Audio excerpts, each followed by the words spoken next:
हम इस video lesson में ना चैप्टर 1 जो है ज्योग्राफी का रिसोर्स एंड डेवलपमेंट, इसको हम रिवाइज कर लेते हैं। मैं चाहती हूँ कि मैं इस छोटी सी वीडियो में सारे पॉइंट्स कवर कर दूँ ताकि आप लोग एग्जाम से पहले ये रिवीजन के लिए यूज़ कर सको। सुनो, इसके नोट्स तुम्हें ना टेलीग्राम चैनल पे मिल जाएंगे, जिसका लिंक मैंने डिस्क्रिप्शन बॉक्स में डाल दिया है। स्टार्ट करते हैं। रिसोर्स क्या होते हैं? देखो बच्चों, कोई भी ऐसी चीज़ जो कि अवेलेबल है हमारे एनवायरनमेंट में और यूज़ करी जा सकती है हमारी नीड्स को सेटिस्फाई करने के लिए, उसको कहा जाता है रिसोर्स। रिसोर्स की क्लासिफिकेशन देखो, कैसे कहाँ से ओरिजिनेट हुआ है, कहाँ से निकला है। बायोटिक भी हो सकता है, एबायोटिक आगे पढ़ना ही है। एग्जॉस्टिबिलिटी, जो रिन्यू हो सके जैसे सूरज की गर्मी, सोलर एनर्जी, जो रिन्यू नहीं हो सके जैसे फॉसिल फ्यूल। ओनरशिप में अगर कौन उसको ओन करता है, कोई प्राइवेट प्लेयर है या गवर्नमेंट है। और based on the status and development, की डेवलप हो चुका है या फिर अभी भी रिजर्व में है, पता है हमें ये रिसोर्स है, हमने तब भी छोड़ रखा है, उसे कहते हैं based on status and development. चलिए, बेस्ड ऑन ओरिजिन फटाफट देखते हैं। बायोटिक माने जीवित, ठीक है। इसके अंदर क्या आएगा? कोई भी चीज़ जो बायोस्फीयर, बायो का मतलब होता है लिविंग, बायो का मतलब क्या होता है? लिविंग, ठीक है। इसके अंदर आएगा इंसान, human resource very important, fisheries, forest. Abiotic resources आते हैं रॉक्स और मिनरल, जो मरे हुए हैं जिसमें जान नहीं है, उनके अंदर एबायोटिक रिसोर्सेज को गिना जाता है। फिर आता है बेस्ड ऑन एग्जॉस्टिबिलिटी, कि कैसे वो एग्जॉस्ट हो सकते हैं। एक होता है रिन्यूएबल, जो रिन्यू हो सकते हैं, एक होता है नॉन रिन्यूएबल, जो कि नहीं रिन्यू हो सकते। फॉर एग्जाम्पल रिन्यूएबल जैसे वाटर हो गया, वाइल्ड लाइफ हो गया, फ्लावर्स हो गया, सोलर एनर्जी, फॉरेस्ट हो गया सॉरी, और विंड एनर्जी, ये सारे रिन्यूएबल है, हम इसको रिन्यू करके यूज़ कर सकते हैं, ठीक है। और नॉन रिन्यूएबल मतलब अगर ख़त्म हो गए तो बहुत ज़्यादा टाइम लग जाता है इन्हें बढ़ने के लिए, तो इसलिए हम इन्हें बोलते हैं नॉन रिन्यूएबल है। फॉर एग्जांपल मिनरल या फिर फॉसिल फ्यूल, ठीक है। अब आता है बेस्ड ऑन ओनरशिप। एक इंसान ओन करेगा तो उसे इंडिविजुअल ओनरशिप कहते हैं। जैसे मेरा घर हो गया, ठीक है, मेरी गाड़ी हो गई, ये इंडिविजुअल ओनरशिप है। तुम्हारा घर, तुम्हारी गाड़ी। कम्युनिटी बेस्ड ओनरशिप के अंदर आता है जो सारी कम्युनिटी के लोग उसको ओन कर सकते हैं। जैसे park is common for everyone ना, ऐसा तो नहीं है मेरा पार्क है मैं बोलूँगी भाई मेरा पार्क है तू इस पार्क में नहीं आ सकता, ऐसा नहीं होता, सबको इस पार्क में आ सकते हैं। कम्युनिटी रिसोर्स है वो। नेचुरल रिसोर्सेज जो नेशन को बिलोंग करते हैं, नेशन की सड़कें, नेशन की रेलवेज। इंटरनेशनल रिसोर्स, जो कि इंडिविजुअल कंट्री यूटिलाइज कर सकती है, नो इंडिविजुअल कंट्री का उस पर हक होता है। फॉर एग्जाम्पल ऐसे जैसे अगर ये इंडिया है तो 200 नॉटिकल माइल्स तक हमारा अधिकार है, इसके बाद वाला जो ओशन का पोर्शन है वो कोई भी आके उसमें एक्सप्लोरेशन कर सकता है। Based on the status and development, potential resource जो कि मिल तो रहे हैं पर काम के नहीं है। एग्जाम्पल सोलर एनर्जी राजस्थान की या फिर गुजरात की, वी नो इट्स देयर, ठीक है, बट अभी तक हमने यूज़ नहीं करा है, ठीक है। स्टॉक रखा, हम घर में राशन का स्टॉक रखते हैं ना, एक साथ भर के रखते हैं ना। रिसोर्सेज जो हमारे पास अवेलेबल है पर अभी हमारे पास इतनी टेक्नोलॉजी नहीं है कि हम उसको यूज़ कर सकें। फॉर एग्जाम्पल हमारा हाइड्रोजन पावर प्लांट, रिजर्व जो होता है सबसेट ऑफ स्टॉक होता है, इसको फ्यूचर नीड्स के लिए हम यूज़ कर सकते हैं, हमें पता है इट्स देयर और हमने उसे रिजर्व करके रख दिया है। फिर आता है सस्टेनेबल डेवलपमेंट। ऐसी एक डेवलपमेंट, बच्चों ध्यान से सुनना, it is very important, mark star in your PDF। Sustainable development क्या होता है? मतलब डेवलपमेंट जो कि टेक होती है विदाउट डैमेजिंग द एनवायरनमेंट को हानि पहुंचाए बिना जो डेवलपमेंट हो जाती है उसको सस्टेनेबल डेवलपमेंट कहते हैं। इंपॉर्टेंट बात है नेक्स्ट वाली, लैंड अंडर इम्पॉर्टेंट रिलीफ होता है कि देखो, रिलीफ का मतलब वो पेन रिलीफ नहीं है, यहाँ पे रिलीफ का मतलब है कि क्या चीज़ है, पहाड़ है, प्लाटू है, इन सबको रिलीफ फीचर्स कहते हैं। इन सबको क्या कहते हैं? रिलीफ फीचर्स कहते हैं। तो based on the relief features हमारे पास प्लेन 43% होते हैं। प्लेन्स एकदम प्लेन, नॉर्दर्न प्लेन्स है ना बहुत बड़ा, ग्रेट नॉर्दर्न प्लेन्स कहते हैं उनको। इंडिया के इस वाले से ग्रेट नॉर्दर्न प्लेन्स है, मतलब एकदम प्लेन इलाका है। फिर आते हैं माउंटेन्स, इस साइड मिलेगा हिमालयन माउंटेन्स मिलेगा 30%, और प्लाटू जिसे पठार भी कहते हैं, उठा हुआ टेबल लैंड, इसे 27% है। लैंड डिग्रेडेशन माने लैंड का खराब हो जाना, कंटिन्यूसली अगर हम लैंड यूज़ करते रहते हैं विदाउट सोचे समझे तो उसे लैंड डिग्रेडेशन हो जाती है। क्या मेजर ले सकते हैं हम इस लैंड डिग्रेडेशन की प्रॉब्लम को सॉल्व करने के लिए? पेड़ उगाओ, प्रॉपरली ग्रेजिंग को मैनेज करो, कंट्रोल करो कि ओवर ग्रेजिंग ना हो जाए। ओवर ग्रेजिंग क्या होती है? चारा चराना। अब ऐसा नहीं ना चारा चरते चरते ओवर ग्रेज कर दिया, पूरा बंजर बना दिया लैंड को, no, that should be avoided. Planting shelter belts, मतलब ये तुम्हारा खेत है, यहाँ पे पेड़ लगा दो जिससे एक शेल्टर बन जाता है, हवा आएगी तो सॉइल इरोजन नहीं होगा, मिट्टी हेल्दी रहेगी। फिर आता है कंट्रोल, माइनिंग एक्टिविटीज़ पे थोड़ा कंट्रोल लगाओ। ओवर इरिगेशन, ज़रूरत से ज़्यादा पानी नहीं डालना है, क्योंकि आप ज़रूरत से ज़्यादा पानी डालोगे तो क्या हो जाएगा, पानी बहता है तो अपने साथ टॉप सॉइल को बहाते हुए ले जाता है, जो कि इंपॉर्टेंट होती है प्लांट्स के लिए। फिर आता है सॉइल इरोजन। सॉइल इरोजन होता है टॉप सॉइल का हट जाना, that is soil erosion. Soil erosion के क्या क्या कारण हो सकते हैं, इंसान, ठीक है, इंसान सबसे बड़ा कारण है बहुत सारी चीज़ों का। डिफॉरेस्टेशन कर रहा है इंसान, पेड़ काट रहा है, ओवर ग्रेजिंग कर रहा है, उनके हमारे जानवर ज़रूरत से ज़्यादा एक लैंड को जब ग्रेज कर जाते हैं तो लैंड ख़राब हो जाता है।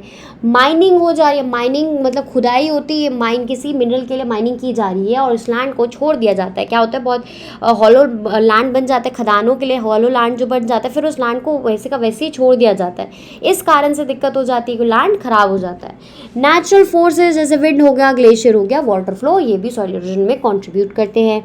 फिर आता है टाइप्स ऑफ इरोजन। एक होता है गली इरोजन, पतली पतली जब गलियां बन जाती है, मतलब ये तुम्हारा लैंड है, इसमें पतली पतली जब गलियां बन गई तो कौन सा इरोजन हुआ, गली इरोजन हुआ, ठीक है।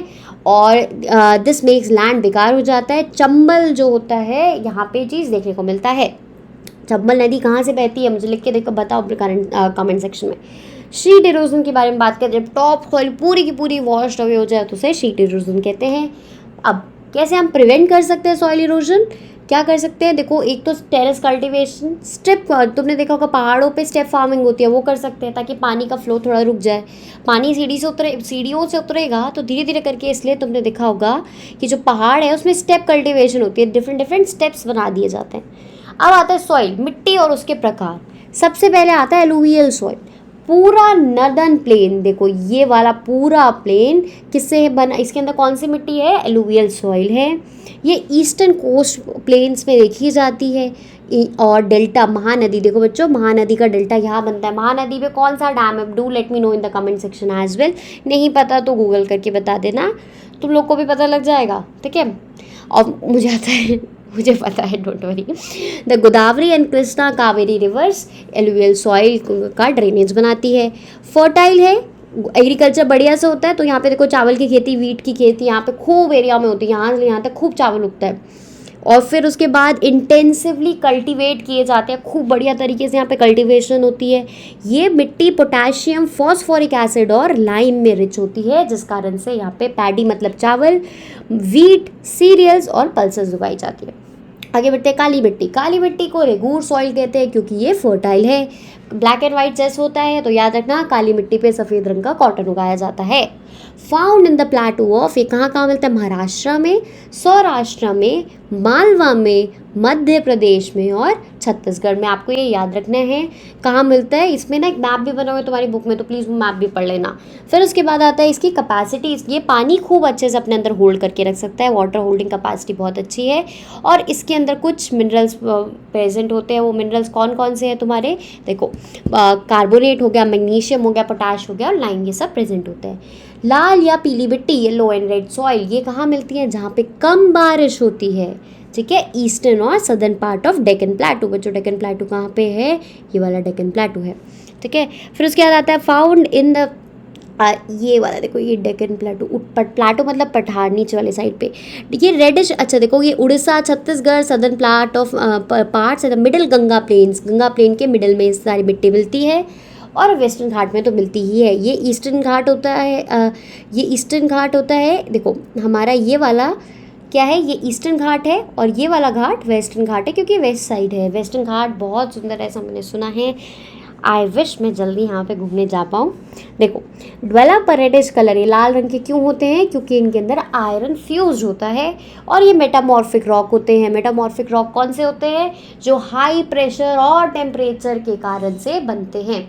एक होता है इग्नियस रॉक, जो वोल्केनो से बनते हैं। एक होता है सेडिमेंट्री रॉक, सेडिमेंट्री रॉक से कौन से होते हैं, जो नदियों, मतलब नदियों के कारण सेडिमेंट से बनते हैं। अब आता है लेटराइट सॉइल। लेटराइट सॉइल जो मिलेगा जहाँ पे हाई टेम्परेचर, हाई रेनफॉल, याद रखना यहाँ पे हाई टेम्परेचर हाई रेनफॉल है लेटराइट में। वेरेज अभी जो ऊपर हमने पढ़ा था रेड एंड येलो सॉइल, इसमें लो रेनफॉल थी, ठीक है। एक हाई रेनफॉल वाला, एक लो रेनफॉल है। कर्नाटका, केरला, तमिलनाडु में मिलते हैं। इसमें बहुत अच्छा, इसके अंदर अगर कल्टीवेशन अच्छे से मैन्योर फर्टिलाइजर डाल दे तो बढ़िया से कल्टीवेशन हो जाता है। ह्यूमस कंटेंट इसका बहुत कम है बिकॉज डिकम्पोजर जैसे बैक्टीरिया होते हैं वो डिस्ट्रॉय हो जाते हैं हाई टेम्परेचर, गर्मी है ना तो बैक्टीरिया वगैरह मर जाते हैं। एरिड सॉइल, सूखी मिट्टी है बिल्कुल, ये तुमको राजस्थान में मिल जाएगी। अच्छे से इरिगेशन हो जाए, पानी वानी डाल, इरिगेशन मतलब सिंचाई, पानी डाल दे तो ये काम आ जाएगी हमारे किस चीज़ के, कल्टीवेशन के। फिर लैक ह्यूमस, इसके अंदर जो टॉप मोस्ट सॉइल होती है ना ह्यूमस की, ये नहीं होती, ये ड्राई हो जाती है अगर ये ड्राई क्लाइमेट और high make them evaporation faster. इसके पास ना सबसे ऊपर टॉप सॉइल नहीं है, ह्यूमस नहीं होती, ठीक है। तो इस कारण से ना ये ड्राई कंडीशन में बहुत ज़्यादा इसके अंदर इवोपोरेशन हो जाता है, एकदम सूखी सी मिट्टी बन जाती है। सॉइल कंटेंट सॉल्ट बहुत ज़्यादा हाई होता है और यहाँ से तुम सॉल्ट निकाल भी सकते हो। फॉरेस्ट सॉइल जो फॉरेस्ट में मिलेगी, हिल्स में मिलती है, माउंटेन्स में मिलती है। हिल्स छोटे होते हैं, माउंटेन्स बड़े होते हैं, ठीक है। और यहाँ पे काफ़ी बढ़िया बारिश होती है। लूमी और सिल्टी ऑन वैली साइड्स होती है। Coarse grain on the upper slope, जब ऊपर जाते हैं तो ग्रेन का साइज कोर्स थोड़ा, और नीचे जाते हैं तो लूमी रहती है, ठीक है। यहाँ पे और यहाँ पे लूमी सॉइल मिलेगी और ऊपर जाएंगे तो तुम्हें कोर्स ग्रेन वाली सॉइल मिलेगी। That's it, this ends your chapter revision. I hope ये वीडियो काम की होगी। इसके नोट्स तुम उससे ले लेना, डिस्क्रिप्शन में डाल दूँगी, टेलीग्राम उससे ले लेना। बाय बाय, अपना ध्यान रखना और पढ़ते रहना।